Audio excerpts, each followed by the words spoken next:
Qui est le grand méchant dans le dossier Julián Álvarez? Salut tout le monde, c'est TMF et je sais que poser comme ça cette question peut sembler enfantine, mais justement c'est pour ça que je la pose de cette manière, c'est parce qu'on a vraiment l'impression que les supporters s'expriment de cette manière. On a l'impression qu'il y a des gentils, on a l'impression qu'il y a des méchants, et comme d'habitude dans le football, les opinions sont ultra tranchées, les opinions sont ultra binaires, et on présente ça de manière manichéenne. Et vous savez ce qui est extrêmement manichéen?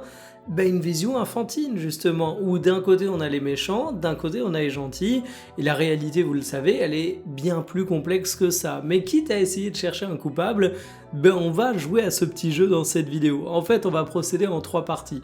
La première partie, on va confronter un petit peu les versions et voir ce que nous avancent les supporters du Barça qui essaient de faire passer l'Atlético pour une dangereuse prison, et les supporters de l'Atlético qui présentent Álvarez comme un ingrat et le Barça comme un club qui essaye de forcer une vente qui n'est tout simplement pas possible car le joueur n'est pas sur le marché. Ensuite, on parlera de petits rappels concernant les aspects contractuels dans le football et comment les supporters peuvent les juger avec une géométrie variable qui m'étonnera toujours.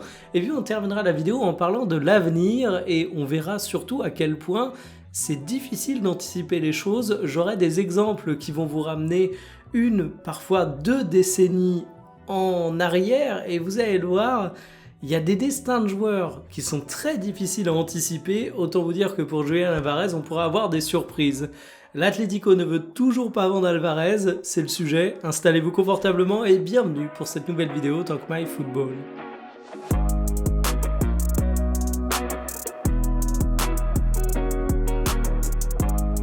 L'Atlético Madrid, c'est une prison, le FC Barcelone, ce sont des voleurs. Qui a raison dans les supporters qui s'affrontent pour savoir quel est le club qui se comporte le plus mal dans le dossier concernant Julián Álvarez?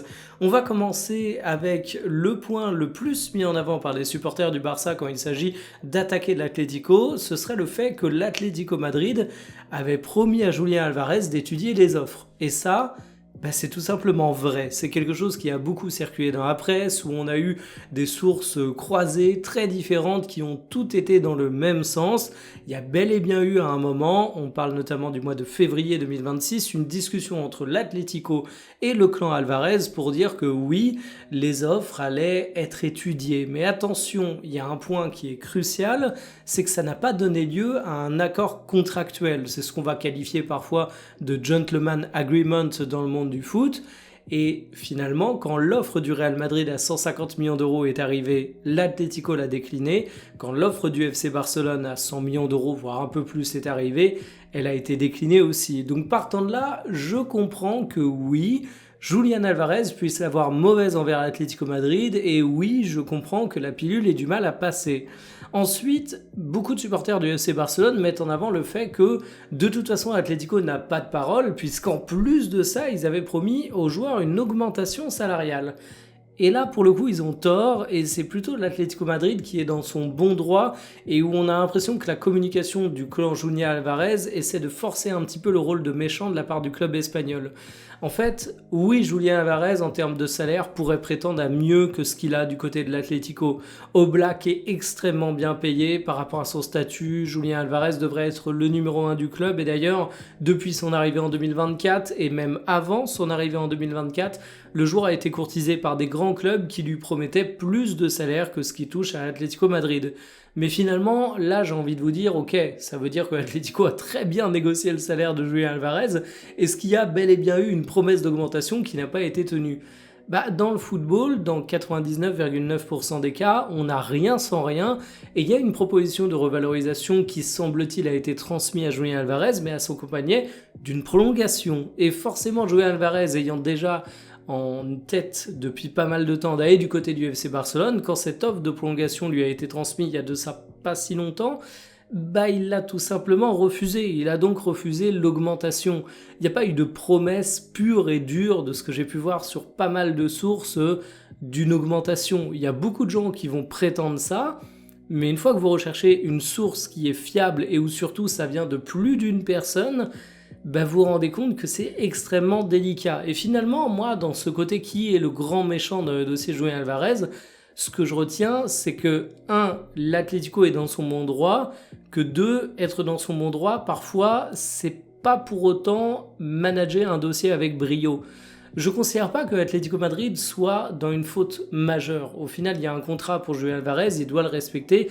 Je reviendrai là-dessus dans la deuxième partie. Mais par contre, ce que je trouve quand même assez notable, c'est qu'ils m'ont pas eu l'air des plus fins gestionnaires du joueur. On sait que Julián Álvarez est un joueur qui est extrêmement attractif sur le marché des transferts, qui a un âge où il peut attirer beaucoup de clubs, qui est dans un marché où les numéros 9 sont rares, qui est un petit peu le top joueur de l'effectif de l'Atlético. Quand il vient en 2024, tu lui vends le fait qu'il va être au cœur du projet. Donc il faut que tu le manages un petit peu comme un diamant. Je sais, des fois on fait trop de caïnothérapie dans le football, mais il s'agit d'agir en bonne intelligence.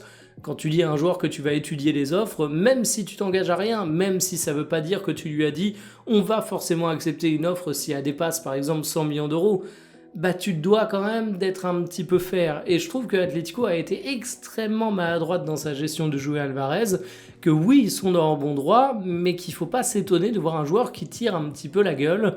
Et pour ça, je comprends Julián Álvarez, mais bon, le Barça a bon dos à essayer de faire passer Atlético pour un club de méchants. Le cas de Julián Álvarez, ça rappelle un truc essentiel dans le football, le contrat c'est le contrat. Il y a une expression que j'ai un petit peu déformée parce que ma mémoire est pourrie qui dit que les mots s'envolent et les écrits restent, et je trouve que dans le foot ça se confirme à de très nombreuses reprises. Au bout d'un moment, si l'Atlético a dit au clan Julián Álvarez qu'ils allaient étudier les offres mais que ça a donné lieu à absolument aucun élément contractuel réel, je trouve que l'erreur est de la part du conseil du joueur, de Julián Álvarez, parce que finalement, si tu as vraiment envie de mettre une condition de départ ferme à partir du moment où tu as une certaine offre, il y a un truc qui s'appelle la clause libératoire qui existe. La clause libératoire d'Alvarez, elle est de mémoire à 500 millions d'euros, elle n'est pas à 150 millions d'euros. Et si tu croyais bel et bien que l'Atlético était totalement franc dans son on va étudier les offres, bah il aurait fallu se dire ok, à partir de quelle offre Julián Álvarez peut partir, si c'est de tel ou tel club, est-ce qu'il y a des conditions, et mettre ça de manière concrète dans le contrat. Si par exemple pour 200 millions d'euros tu le lâches quoi qu'il arrive, bon bah tu abaisses la clause libératoire à 200 millions d'euros.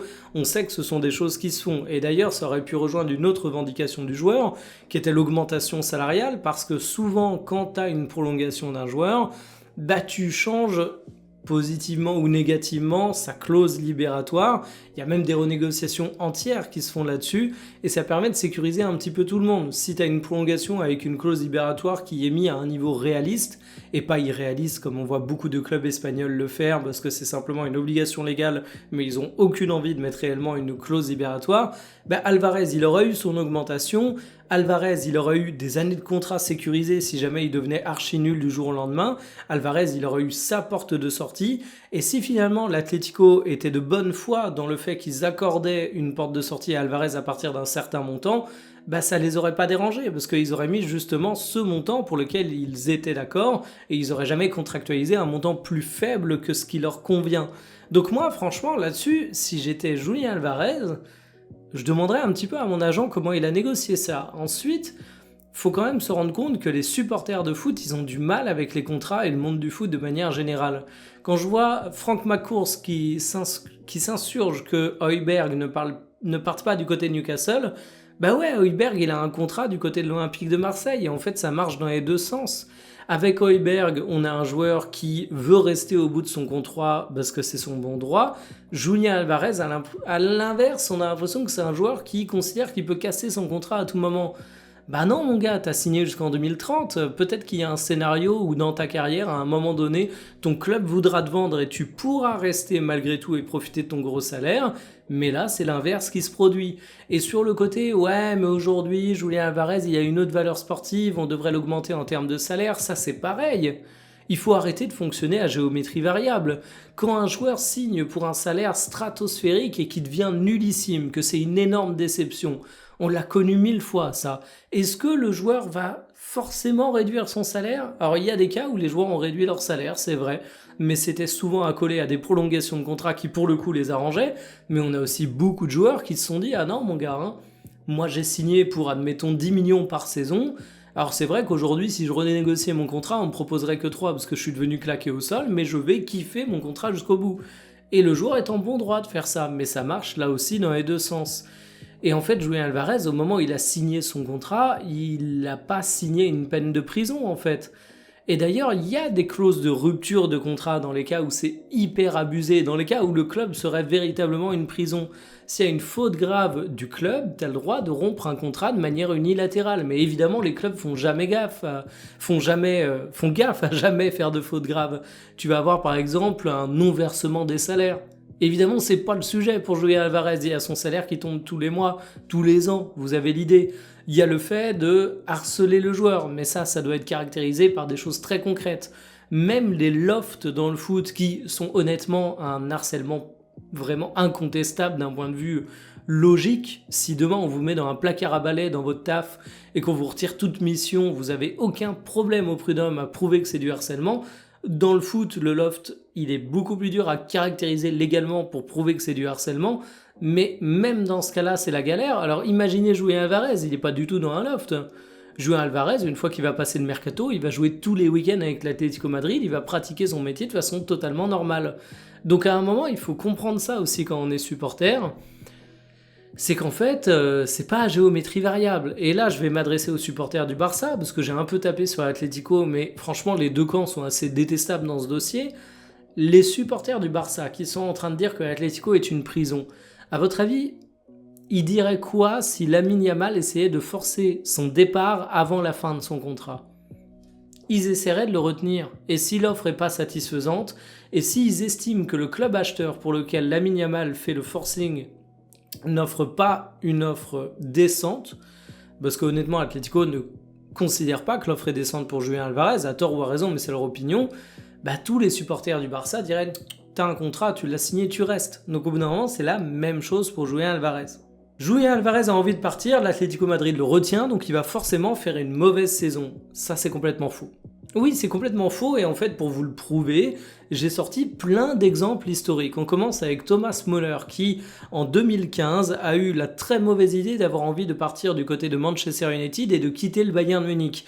Il n'y va pas, mais pas parce qu'il revient à la raison en toute dernière minute, tout simplement parce que le Bayern Munich n'accepte pas le deal. Vous connaissez la suite, Thomas Müller est devenu une véritable légende du Bayern, et d'ailleurs oui, j'avais oublié qu'il était à Vancouver, peut-être que vous aussi. On peut prendre l'exemple également de Wayne Rooney. Il veut partir en 2010. Vous n'êtes pas sans savoir que Rooney, en 2010, il était loin d'avoir terminé sa légende du côté de Manchester United. Par la suite, il a joué de nombreuses années, il est devenu le meilleur buteur du club, il a contribué à remporter 2 titres de champion de mémoire. Luis Suarez, c'est peut-être mon monde parallèle footballistique préféré. Lors de sa dernière année à Liverpool, il aurait pu partir et ne jamais la faire. Il y a Arsenal qui proposait pas mal d'argent eu égard aux standards de l'époque. Aujourd'hui, la somme apparaît comme ridicule. Et finalement, Luis Suarez veut aller à Arsenal. Il reste à Liverpool. Il termine joueur de la saison de Premier League. Il a des stats fabuleuses comme vous pouvez le voir. 31 buts, 15 passes décisives. Soulier d'or européen avec CR7. Et enfin, il y a Franck Ribéry. Et là, c'est pépite parce qu'on parle du Francky de 2009. J'ai même retrouvé un article du journal L'Équipe où à l'époque, il est en campagne médiatique pour partir au Real Madrid. Le Bayern refuse. Ribéry aura calmé le jeu par la suite. Et finalement, vous savez comment ça s'est passé pour Franck Ribéry. Il a roulé sur la Bundesliga pendant une décennie, mais il est surtout tombé amoureux du Bayern Munich. Il a adoré ce club. Morale de l'histoire, si on veut vous quitter, retenez de force la personne, elle finira par vous... Non, pas du tout. C'est pas du tout la morale de l'histoire. Morale de l'histoire, justement, c'est pas comme en amour. Là, on parle de club, on parle d'emploi, on parle de métier pour les joueurs de foot professionnels. Et donc, finalement, c'est un petit peu différent d'une relation. Et on sait pas de quoi l'avenir sera fait. En fait, à un moment, tu peux vouloir avoir une trajectoire de carrière, mais les choses peuvent se passer autrement. Et pour tous les joueurs que je vous ai cités, non seulement ils ont fini par être très contents et être très en réussite de ne pas avoir eu ce départ au moment où ils demandaient, mais en plus, ça a donné de très bonnes choses en termes de résultats. Donc ça se trouve, Julián Álvarez, il partira pas au Barça cet été, mais il va même devenir une légende de l'Atlético Madrid. Alors, de mon côté, c'est pas non plus là où je miserais toute ma thune, je dois bien vous l'avouer. Je sens plutôt Álvarez qui reste 1 ou 2 saisons supplémentaires à l'Atlético, qui fait de très bonnes choses et qui finira par partir tôt ou tard. Je ne vois pas faire toute sa carrière là-bas, mais en tout cas, c'est pas garanti que ce soit un échec par la suite. J'avais envie de vous partager tout ça. Je sens que dans cette vidéo, finalement, je vais me faire taper sur les doigts parce que j'ai dit de quoi énerver les supporters de l'Atlético. J'ai dit de quoi énerver les supporters du Barça, donc en fait tout le monde va me critiquer moi aussi et personne va me soutenir, c'est terrible.